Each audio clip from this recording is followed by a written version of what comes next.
하는 복된 하루가 되시기를 간절히 축원을 드립니다.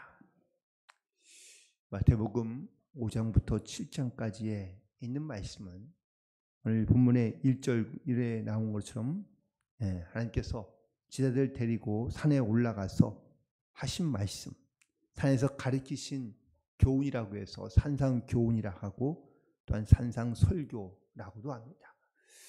그래서 이 산상교훈과 설교는 예수님께서 아주 하나님의 나라와 또한 복음에 대한 그런 엑기스만 정리해서 말씀해 주신 것이라 사실 다 귀한 말씀이지만 오늘은 그 중에서 팔복에 대한 말씀만 나누며 은혜를 나누고자 하는데요. 먼저 3절에 있는 말씀에 보니까 심령이 가난한 자가 천국이 저희 것이라고 말씀하고 있습니다. 사실 이 말씀을 읽을 때에 혹은 또 이 말씀을 들을 때에 왠지 좀 뭐가 좀 무거워 보이고 암울해 보이는 그러한 분위기가 있는 것 같습니다. 하지만 실제로 이 말씀을 하실 때에 주님은 기쁨과 그리고 설렘과 흥분으로 그렇게 하시는 말씀이었다라는 것이죠. 왜냐하면 심령이 가난한 자에게 선포된 말씀은 바로 저들에게 주실 또한 저에게 허락될 복에 대한 말씀이기 때문입니다. 여러분들 복을 받으려 하는데 혹은 복을 받기를 원한다면 그냥 우리가 여러분들 침울하거나 아니면 우울한 상태로 복 주세요 이렇게 말하는 사람은 없습니다. 뭔가 주님께서 우리 가운데 주실 복을 기대하고 있는 또한 소망하고 바라보고 있는 사람이라면 담대하며 혹은 또 어떤 사모함과 간절한 그러한 하나님이 주시는 복을 사모하며 우리가 주님 앞에 나아가기 때문에 이 복을 사모하는 자 또한 이 복을 사모함으로 심령이 가난해 있는 자 갈급해하는 자 또한 하나님의 세상에 주는 어떤 명예나 복을 부를 탐하는 것이 아니라 주님의 주실 복을 사모하는 그런 마음이 가난한 자, 배고픈 자, 심령이 목마른 자들이 바로 하나님께서 주시는 이 복을 누리며 또한 하나님께서 주시는 이 복은 세상의 것이 아니라 천국의 복을 우리 가운데 소유하게 하시는 하나님의 귀한 복이 바로 우리의 마음, 우리의 사모하는 심령과 갈급한 마음으로 우리가 주님 앞에 나아갈 때 이 주님이 주시는 이 복, 즉 천국을 차지하게 되고 또한 천국을 우리에게 주시는 하나님의 귀한 은혜가 바로 이 심령이 사모하는 자, 갈망하는 자, 소망하는 자에게 있다는 사실을 깨닫고 우리가 오늘도 이 주님의 복, 주실 복을 우리가 사모하며 천국을 주시는 또한 천국을 차지하는 그런 귀한 믿음의 복을 누리며 살아갈 수 있는 그런 모든 성도들이 되기를 간절히 소망하며 축복합니다. 두 번째는 바로 4절에 애통하는 자에게 주시는 복입니다. 여기서 애통이라는 말은 바로 쉽게 설명하면 장례식 때 자기 사랑하는 부모님이나 혹은 또한 사랑하는 사람이 죽었을 때 흘리는 그러한 고통으로 부르짖는 그러한 눈물과 아픔을 바로 애통이라고 말하고 있습니다. 이 애통은 마음을 혹은 또 눈물을 감출 수 없는 그러한 모습인 것을 알 수 있습니다. 주님을 향해 애통하는 자, 그 슬픔을 감추지 못하며 그리고 주님 앞에 눈물로 기도하는 자, 바로 이런 사람에게 하나님께서 복이 있다고 말씀해 주십니다.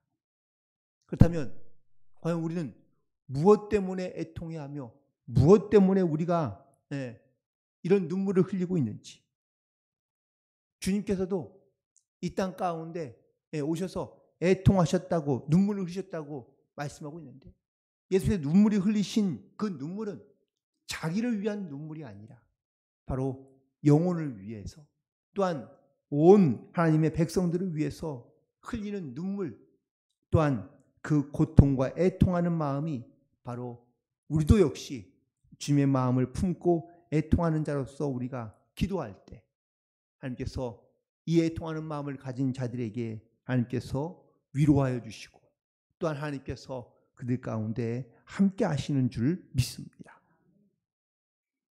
나의 죄 때문에, 나의 고통과 나의 아픔 때문에, 자기의 슬픔 때문에 눈물을 흘리는 것이 아니라 주님께서 가셨던 그 마음을 가지고 영혼을 사랑하며 영혼을 구원하고자 하는 그러한 애통하는 마음, 또한 우리가 한 영혼을 위하여 중보하며 기도할 때에 그 영혼의 안타까움을 우리가 느끼며 그 애통하는 마음을 가지고 기도하는 사람에게 주시는 참된 위로, 그 위로에는 평안이 있고 소망이 있으며 또한 믿음이 함께하는 줄로 믿습니다. 이러한 위로가 사랑하는 모든 성도들 가운데 또한 함께 주님의 마음을 가지고 애통하며 기도하는 자들에게 주시는 하나님의 큰 위로인 줄로 믿습니다. 그리고 세 번째는 바로 온유한 자에게 주시는 복을 말씀하고 있습니다. 여기서 온유라는 이 말을 조금 쉽게 표현하면 겸손과 그리고 순종입니다. 우리가 하나님 말씀 가운데 바로 겸손한 마음으로 주님의 뜻대로 순종하는 것을 바로 온유라고 말하고 있는 겁니다. 주님, 내 인생은 내 뜻대로 살겠으니 그리고 또 내 원하는 대로 살고 싶으니 주님 상관하지 마십시오. 이렇게 교만하며 혹은 또 이렇게 자기의 생각대로 나아가는 것이 아니라 주님, 내 인생은 알 수 없습니다. 나는 한참 또 알 수 없습니다. 주님 나에게 말씀하시면 내가 순종하겠습니다. 라고 고백하며 겸손하게 주님 앞에 자기의 삶을 묻고 맡기며 또한 순종하는 자로 나아갈 때 하나님께서 그를 온유한 자로 여겨주시고 또한 그에게 하나님께서 복을 주사 바로 땅을 기업으로 받게 하신다고 말씀하고 있습니다. 그래서 많은 사람들이 이 말씀을 좋아하는지도 모르겠습니다. 그래, 내가 겸손하고 순종하면 하나님께서 땅에 있는 복을 나에게 주시는구나 라고 이렇게 생각하기 쉽습니다. 여기서 말하는 땅을 기업으로 받는다는 것은 과연 어떤 것인가? 네, 우리가 지금 눈에 보고 있는 어떤 부동산을 말하는 것이 아니라 하나님의 기업 또한 하나님의 약속들을 이어가며 또한 그 약속들을 물려받는 그러한 영적 하나님의 자손으로서 이 땅 가운데 살아가는 것을 의미하고 있는 것이죠. 우리가 겸손하며 또한 우리가 순종을 통하여 하나님께서 이 땅 가운데 이루고자 하는 하나님의 그 뜻을 온전히 이어갈 수 있는, 그래서 우리가 하나님의 거룩한 백성이며 자녀인 영적 자손으로서 우리 가운데 하나님의 온전하신 뜻을 이루어가는 이 믿음의 자손으로 이 땅 가운데 살아가며 하나님의 또한 영광을 나타낼 수 있는 그런 복된 성도들이 되기를 간절히 소망합니다. 그리고 네 번째는 6절에 있는 말씀처럼 바로 의에 줄이고 목마른 자들에게 주시는 바로 복입니다. 여기 나오는 의에 줄이고 목마른 사람은 바로 자기의 일생을 하나님께 드리는 사람을 의미하고 있습니다. 우리가 주님 앞에 내 인생을 드릴 때 월, 수, 금, 주 주일만 이렇게 여러분들 띄엄띄엄 하나님께 드리고 계십니까? 하루는 주님 뜻대로 살았다가 하루는 내 마음대로 살아가는 것, 이것이 바로 하나님이 원하시는 그런 성도의 모습과 또한 성도의 또한 삶은 아닐 것입니다. 오늘 특별히 의에 줄이고 목마른 자들이라고 말하고 있습니다. 내가 이 땅 가운데 살면서 내가 하나님의 뜻이 아닌 것들은 과감하게 우리가 버릴 줄 알고 내가 정말 죄 가운데 살아가지 아니하고 하나님의 주신 의로움과 또한 주님의 온전하신 말씀대로 내가 살겠다라고 결단하며 그런 갈망하며 소망하는 마음을 가지고 살아가는 그러한 영적인 목마름이 있는지 하나님께서는 하나님의 나라와 정의에 대하여, 공의에 대하여 이처럼 목말하며 또한 줄이는 그러한 심령을 가지고 이 땅 가운데 살아가는 성도들이 과연 얼마나 있을지, 이 목마름과 이 또한 배고픔은, 갈증은 바로 오로지 하나님께서만 해결해 줄 수 있는 그런 목마름과 또한 배고픔인 줄로 믿습니다. 그래서 이런 목마름을 가지고, 이런 배고픔을 가지고 살아가는 성도들에게 하나님께서 주시는 복은 바로 내가 그들을 배부르게 할 것이라고 말하고 있습니다. 하나님의 의로 채워질 때 우리는요, 세상 것으로 채워지지 않아도 우리 가운데 채워지는 충만한 은혜가 있는 줄로 믿습니다.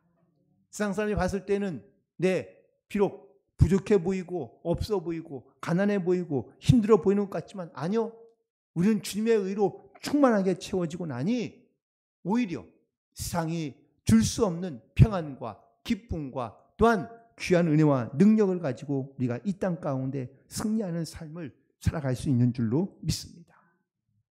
오늘도 우리는 이 주님의 의에 줄이고 목마른 자가 되어 주님께서 우리를 배부르게 하시는 그런 기쁨과 은혜가 있게 되기를 간절히 소망하며 축복합니다.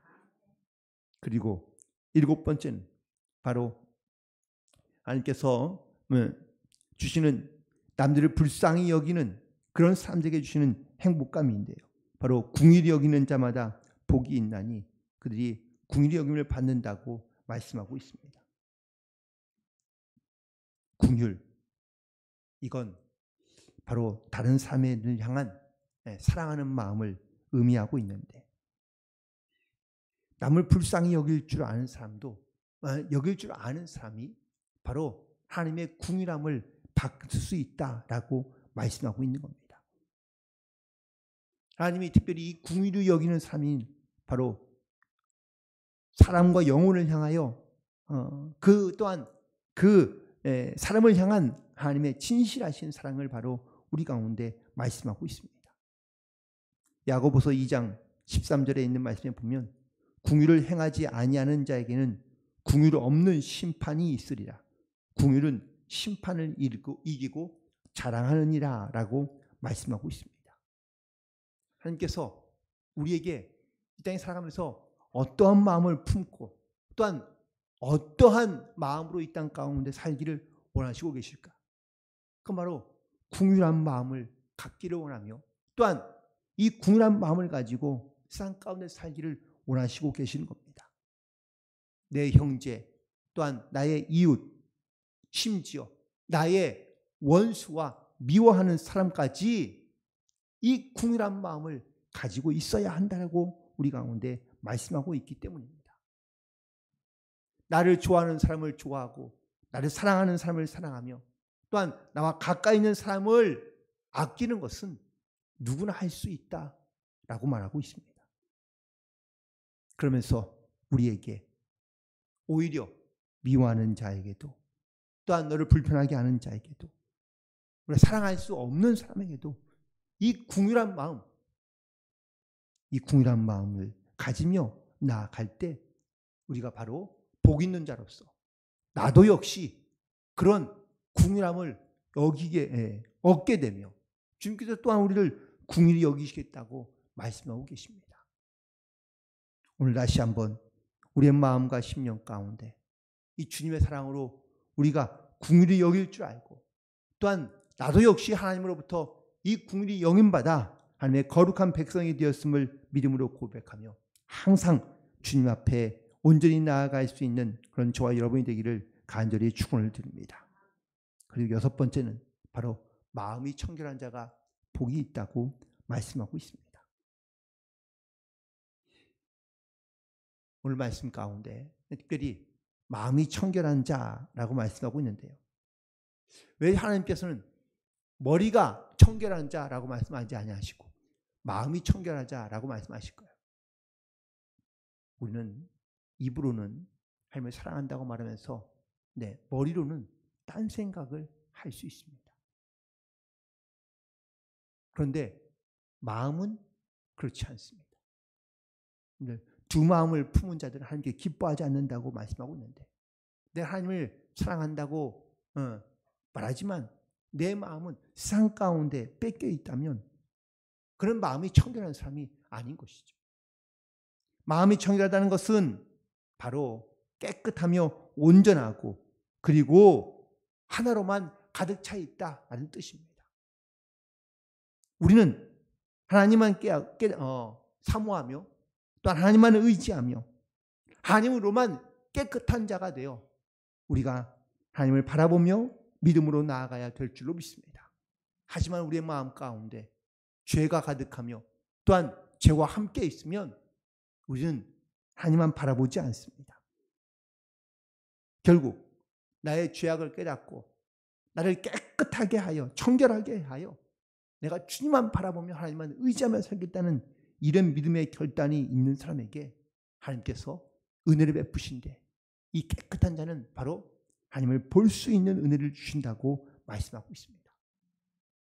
결국 내가 하나님을 알 수 있고 볼 수 있으며 느낄 수 있는 것은 내가 영적으로 깨끗해 있을 때, 내 마음과 심령이 온전히 하나님으로 충만할 때 하나님께서 우리에게 나타나시며 또한 하나님의 은혜와 자비를 경험하는 그런 귀한 믿음의 삶을 살아가게 되는 줄로 믿습니다. 그리고 7번째는 바로 화평케 하는 자에게 주시는 복인데, 이 화평케 한다라는 말은 바로 하나님의 마음과 뜻을 이 땅 가운데 실천하며 전하는 자를 바로 말하고 있는 겁니다. 또한 화평케 하는 자는 하나님의 마음과 성품을 닮아 있는 자를 의미하고 있는 겁니다. 하나님의 성품을 갖고 있으면, 하나님의 마음을 갖고 있으면 이 사람이 가는 곳곳마다 평화가 일어나고 또한 그 안에 화평케 하는, 화목케 하는 은혜가 나타나게 되는 줄로 믿습니다. 하지만 하나님을 닮아 있지 않고 하나님의 성품을 닮아가지 않는다면 분쟁과 다툼과 그리고 미움과 질투가 떠나지 않고 있는 것을 보게 됩니다. 결국 우리는 하나님의 마음을 가지고 성품을 가지고 우리가 어디 가든지 어디든지 화목케 하는 이 직분을 잘 감당하며 나아갈 때 우리가 하나님의 아들이라 일컬음을 받는 이런 귀한 그런 믿음의 축복을 누리며 살아갈 수 있는 줄로 믿습니다. 주님께서 이 땅 가운데 오신 이유는 바로 하나님과 우리 사이에 있는 그런 모든 죄를 다 깨끗게 하시려고, 화목케 하시려고 이 땅 가운데 오셨다고 말씀하고 있습니다. 화목하게 하는 데는, 화평하게 하는 데는 반드시 희생이 따릅니다. 하나님께서 우리에게 화평하게 하는 자라고 말씀하신 이유는 바로 내가 주님의 말씀을 따라 희생할 수 있으며 또한 그 희생에 대한 노력이 있어야 한다는 것을 말씀하고 있는 겁니다. 내가 아직 죄인 되었을 때에 그리스도께서 우리를 위하여 죽으신 것은 바로 자기의 사랑을 확실하게 보여주기 위하여 우리 가운데 나타내신 것이라고 말씀하고 있습니다. 그러므로 우리도 하나님의 이 은혜를, 주님의 은혜를 입은 자로, 나도 역시 그 주님의 은혜를 전하는 자로 화평케 하는 자가 되어 우리가 세상 어디에서나 하나님의 아들이라는 것을 증거하며 선포하며 나아갈 수 있는 그런 모든 성도들이 되기를 간절히 소망합니다. 그리고 마지막으로 바로 의를 위하여 핍박당할 때에 하나님께서 우리에게 복을 주시는데 바로 천국이 그들의 것이라고 말씀하고 있습니다. 앞서는 바로 사람과의 어떤 화목을 위해서, 화평을 위해서 우리 가운데 말씀하셨지만 이제는 하나님의 나라와 그의 의를 위하여 고난받는 자, 핍박받는 자들인 복이 있으니 천국이 그들의 것이라 라고 말씀하고 있습니다. 이 말씀하실 때에 예수님께서 제자들에서 산에서 가르쳤다고 말씀하고 있습니다. 예수님이 제자들을 보시면서 이 말씀하실 때에 예수님은 과연 제자들의 앞날과 미래까지 보지 않으셨을까? 베드로가 비록 물론 예수님을 배반하며 떠나기도 했지만 그가 다시 성령으로 충만하고 난 다음부터는 그가 십자가에 거꾸로 달려 죽을 것을, 또한 다른 제자들도 역시 돌에 맞아 죽거나 아니면 또한 채찍에 맞아 죽거나 이런 순교를 당했던 수많은 제자들의 모습이 아마 그들 가운데 분명히 보였을 겁니다. 주님께서 우리를 또한 이런 말씀을 주실 때에도 주님께서 우리의 모든 것을 다 아시고 또한 주님의 우리에게 또한 앞날까지도 주님께서는 알고 계시는 줄로 믿습니다. 내가 주님 때문에 핍박당하는 거, 고난당하는 거, 고통당하는 거 하나님께서 다 아실 줄 믿습니다. 이를 통하여 내가 그냥 이 땅 가운데 살아가는 것이 아니라 천국이 우리에게 있음을, 또한 소유되었음을 우리 가운데 말씀하시고 계시니 이 천국의 주인으로 또한 천국의 백성으로 이 땅 가운데 살아가는 이 귀한 복을 누리며 살아갈 수 있는 복된 성도들 되기를 간절히 소망하며 오늘도 이 주님과 동행하며 또한 성령님과 함께함으로 말미암아 주님께서 주시는 믿음의 복을 누리며 승리하는 복된 하루가 되시기를 주님의 이름으로 간절히 축원을 드립니다. 기도하시겠습니다.